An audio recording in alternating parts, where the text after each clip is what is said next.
Discussion keeps the world turning. This is Round Table. You share a room, you share the space, and probably share some of the chores. But what if your roommate also runs a business from their top bunk? Across China, students are launching side hustles right from their dorm rooms. Manicures, barber shops, cleaning services. They are creative, yes, and they are ambitious, but it's also a bit messy. When does a side gig cross a line? Coming to you live from our studios in Beijing, this is Roundtable. I'm Steve Hatherley. Thank you very much for being with us today. And for the show, I'm with Xingyu and Yushan. First up, a manicure studio beside a bunk bed, a student barber shop set up on a dormitory balcony, even students offering on-demand dorm cleaning services. Across Chinese universities, ordinary dorm rooms are becoming students' first startup spaces. What begins as a side hustle to earn a little extra living cash is increasingly turning into a real entrepreneurial experience. But as dorm businesses become more common, so do the debates surrounding them. Are these small businesses a valuable form of social practice and innovation, or are they crossing important boundaries in shared campus living? Xingyu and Yushan, good afternoon. I'm thinking it's a little bit of A and a little bit of B, meaning, yes, great valuable experience for the young people, but also perhaps crossing a line of privacy, I would think. The way I see it is that these young Gen Z students, they're so creative. Back in the days, I used to be the only person required in my dorm to put on the, the transparent film on the surface of your cell phone. Well, whatever. Type that was your job? That was my job because they say I have a steady hand. I didn't know until they told me. So I was providing these services for my dorm mates, and nobody even bothered to buy me a milk tea. Oh, see, now that's interesting because in my university days, on my floor, in my dorm, I was the English literature paper editor. I lived with students who were, I was also a business major at the time, so my roommates were full-on business majors, but I was also studying English literature and poetry and that stuff, and they had no interest in that kind of stuff, but they had to take those classes. And prepare for exams. Yeah, so I was helping them with their editing and things like that, but just like you and your phone film covering skills, I never received any form of payment for my services. So sad. Yeah. If I look back on my college days, I think it's around the 2010s, before the popularization of the online ordering and delivery platforms. There were already in the campus, students were making money from like picking up meals and fruits and delivering to your dorm room. Yeah, I'll go pick it up for you. Ordered it, I'll go pick it up at the gate and you give me like a few yuan or something. Yeah, that's exactly smart. That is smart. So, dorm room entrepreneurship. What does it look like on a Chinese university campus these days? I gave a few examples already, didn't I? Yeah, like for example, there are beauty-related services, which are really among the most common business types nowadays in the university dorms. Some students, they have turned their dorm desks into small manicure stations, doing nail art and nail care services at a much lower price than outside salons. And others have started dorm barber service. That's pointed out to one student's case from Hezhou University who became known among classmates for doing haircut directly inside dormitories after teaching himself hair styling through online tutorials. So he self-learned it himself, and he's able to charge others by performing the service to his friends and classmates inside the dorm. And also there's been a very popular service required. That's the cleaning service. And that's following one example of a student blogger known online as Mimi.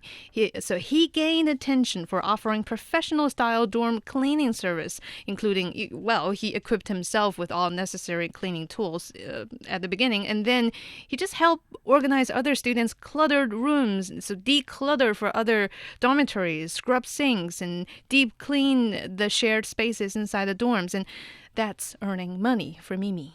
That's a really kind of, all of the ideas that you mentioned are very smart. Yeah. because they are things that students want when they are on campus. Yeah. They want and need a haircut. They want to have their nails done, and they want to have their apartments cleaned, or at least have some help cleaning their apartment or organizing their apartment. All of these are great ideas. And the ones that you mentioned, those are not the only successful story. Considering other businesses or compared to other businesses, there are some advantages of setting up a business idea in a university dorm. And one of those is that there's a very, very low barrier to entry. The cost of getting started is pretty close to zero, not far above it. One of the examples of the nail salon, that one happened in China's Zhejiang province, by the way, in eastern China. So one student, she started this whole business of doing nail art with just 500 yuan. That's less than 70 US dollars. That would be for like the basic tools, I guess. Yeah, and you know how much it costs for doing nails outside in the Over salons? 100, 200. Yeah, sometimes gets to 1,000. What? Yeah, in major cities, if the rent is high enough, for Goodness the me. salon to run. Yeah. So maybe for these students, they can actually have their nails done at a pretty much lower price. By these nails are done by his fellow students or her fellow students. I mean, for these entrepreneurs, they learn their skills by themselves. Yeah. They taught themselves to the hair cutting or hair styling Yeah, skills. he watched online videos. Online videos, and so that makes it how low the cost is, and there is very low overhead as well. And if we look at the campuses, the surrounding, the environment here, it's very densely populated. Yeah. There are a lot Right. of students there, so the demand can be really high. So like I mentioned, the food delivery services as well, because students every single day they have to eat lunch and dinner, and sometimes when you go to the third or the fourth year of the whole campus college years, and you may find that canteens can be really boring, and you want to eat something else, then these delivery services come very handy. So we talked on Roundtable not that long ago about the final 100-meter delivery challenge and how major delivery platforms now were having staffed members, pardon me, inside apartment complexes. So the delivery rider would deliver to the front gate of the apartment complex. Then someone inside the complex would take it to the front door of whoever ordered the food. I guess that's the way it works on a university campus. Similarly, Yes. but not as organized or supported like the one under the major delivery platforms. But also, that is a very good point. We have the market for these young entrepreneurs to get creative and get innovative. And also, in the meantime, I think, modern day students can easily promote their services, not only through online platforms like sending promotions on WeChat or in the groups, but also through highly effective offline campus network building. Because you help one customer, and then this quote-unquote customer is from another dorm, and then the whole other dorm learn about, this Word person, of mouth. Yeah. Right, the this most person at effective this form. dorm is capable of doing all different kinds of services. So indeed, this is easier and cheaper promotion that these young entrepreneurs can get. There's an expression in English. They say the three most important things in business are location, location, location. Oh. So if your location is in the middle of a densely populated market with a lot of demand, it's kind of the perfect business setup, isn't it? And a lot of these students, too, they want to make their own money. They want to pay their own bills, want to pay for their own food, and they want to reduce the financial burden on their family should they be getting assistance from their families. So, getting this little tiny business off the ground there's a lot of motivation there for these students.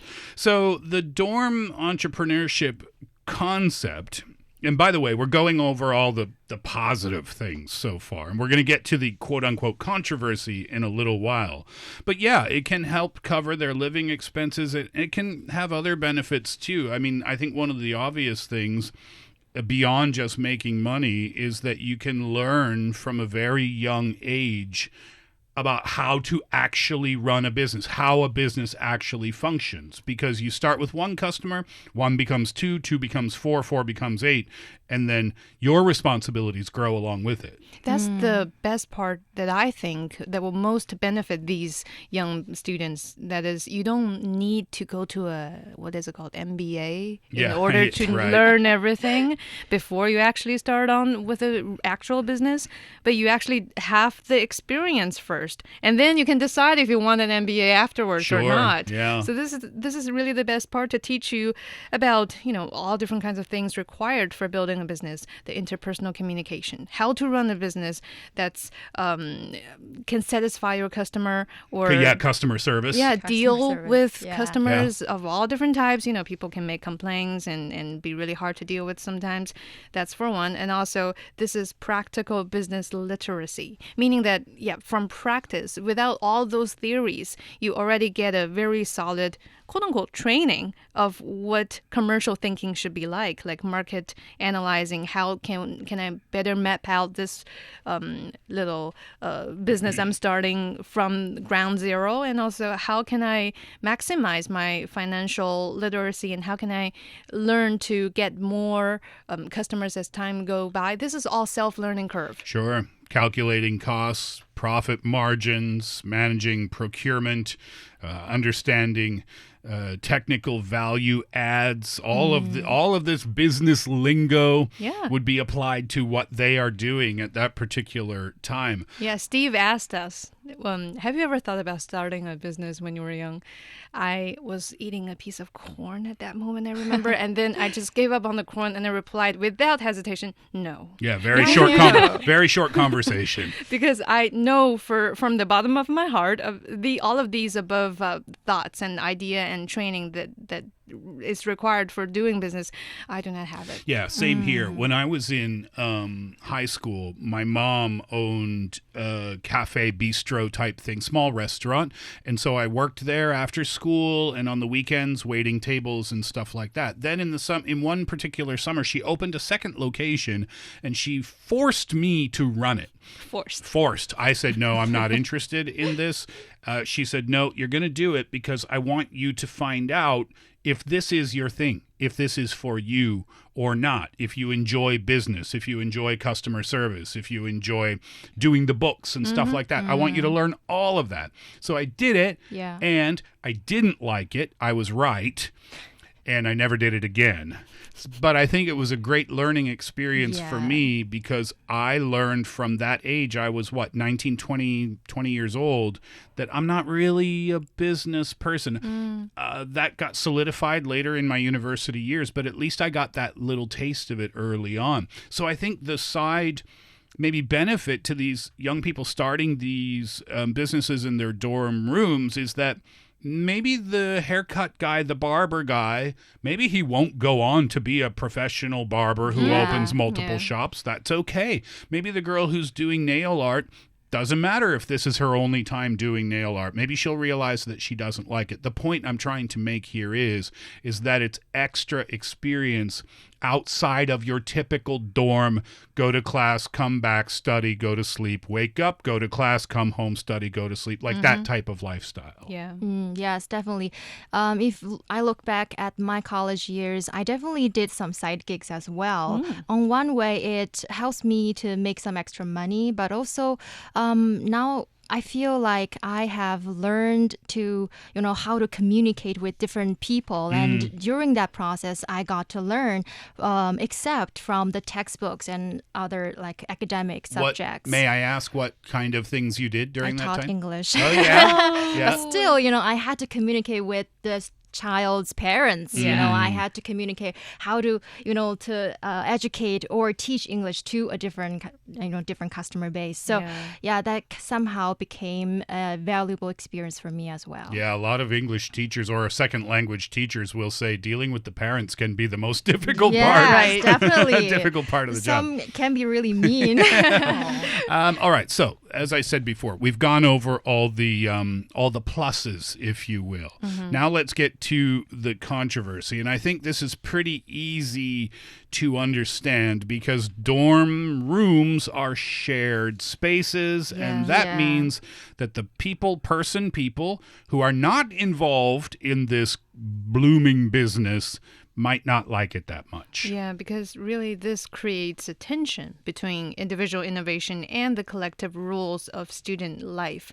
And the dorms, at the end of the day, are not meant for doing business. It's a collective way of having the students to Rest. at the most of it's beneficial to rest after learning. That's its priorities. And in the meantime, dorm entrepreneurship happens directly inside these shared living spaces. So no matter what kinds of benefits it may bring to the students, it cannot avoid conflicting with campus regulations in so many schools.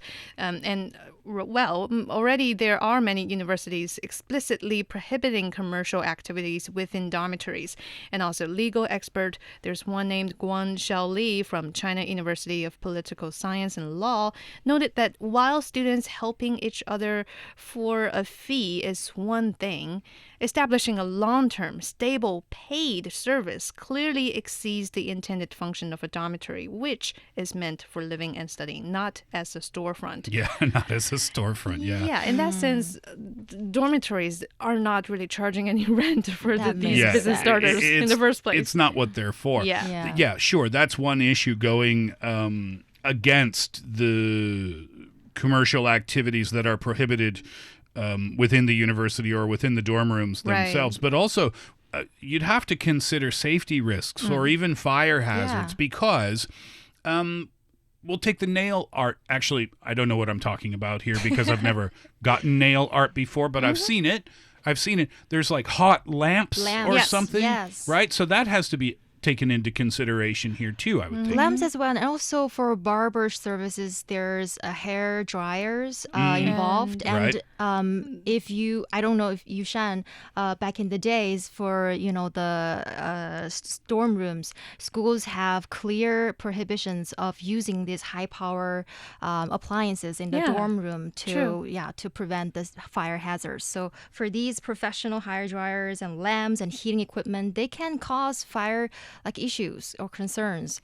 That's another key issue here. And also for the dormitories, there are 6 to 8 people living together, and sometimes you have your customers coming into the dorm room. Yeah, privacy. The privacy is another issue here, and security as well. Not to mention that there will be a lot of noise of providing services and discussing and talking and laughing and stuff like that.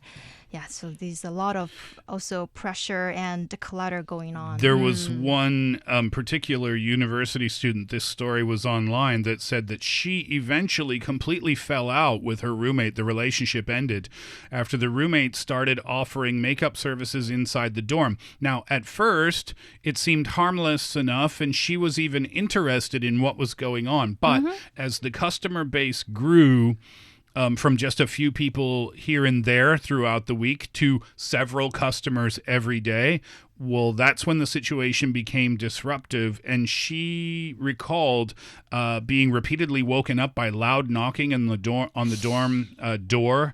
Customers arriving early in the morning, waiting for their appointment. And then one night, it just finally exploded. She went to bed early. She wasn't feeling well. And then she was disturbed by some customers who were discussing different makeup styles or something inside the dorm room. And she had had enough. She said, "This is a dorm. This is not a space for you two to have your chat."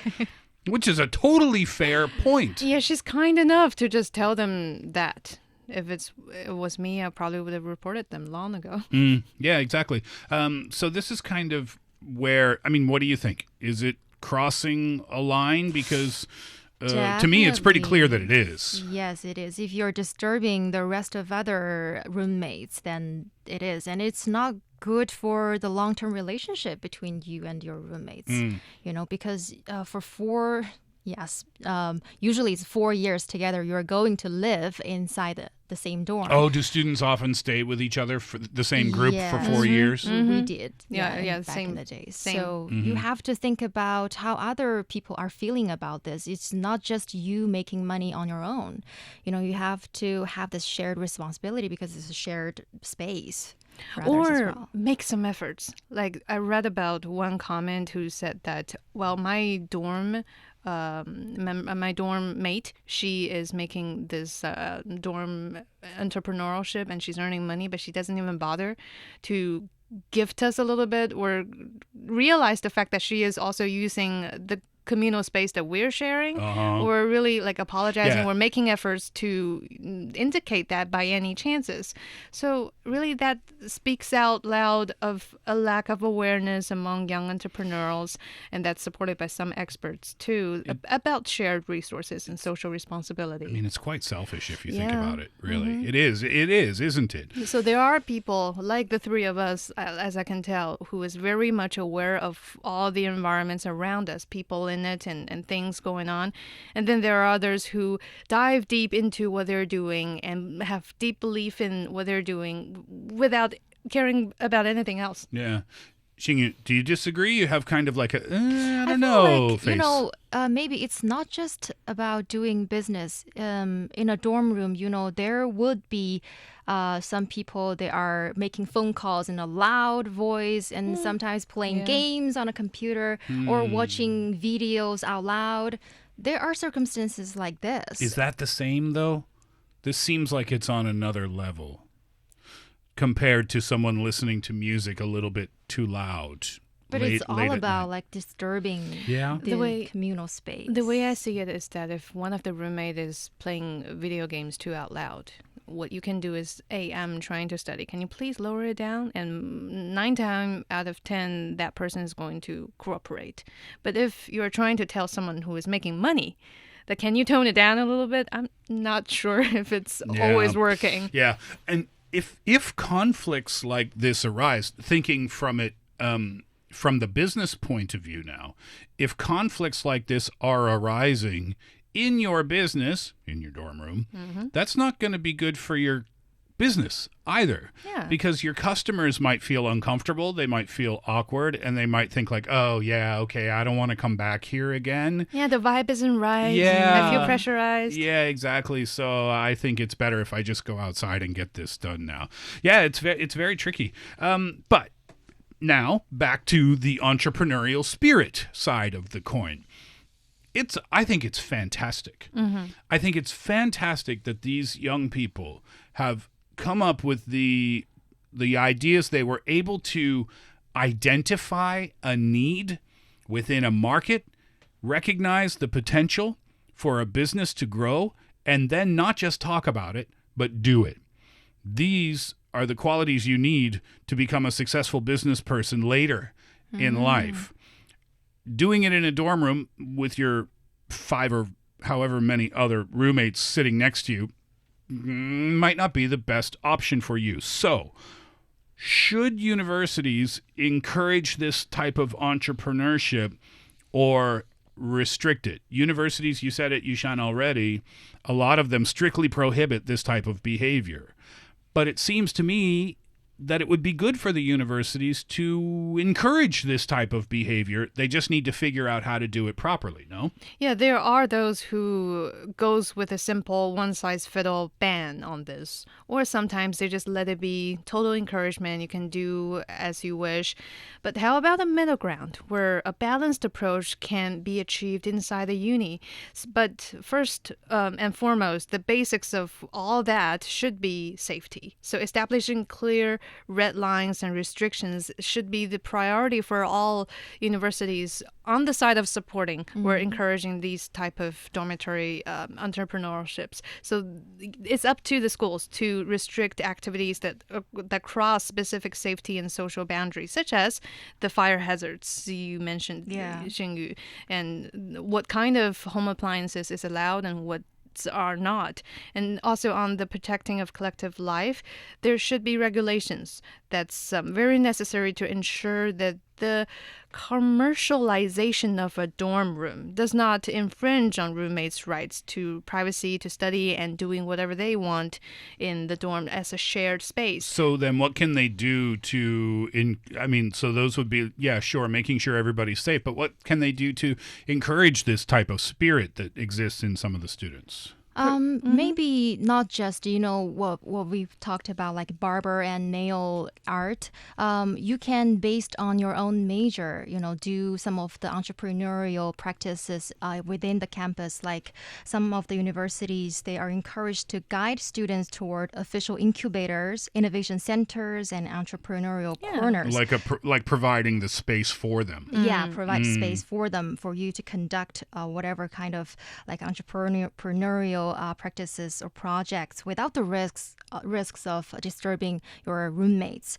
Also, schools can develop their own resources for students, such as allowing them to bid for campus cleaning projects. That's a good idea. Yes, for school libraries or school cafeteria, bathhouse. There will be a lot of places for cleaning. So if you like to do the cleaning jobs to make some extra money, and there will be other opportunities for you as well. I like this concept of the bid. So we have this in Halifax, Nova Scotia, not at the universities, but downtown in front of the waterfront. So downtown Halifax, it's a harbor city, and it's next to the Atlantic Ocean. In the summertime, it's really beautiful. There's a lot of tourists.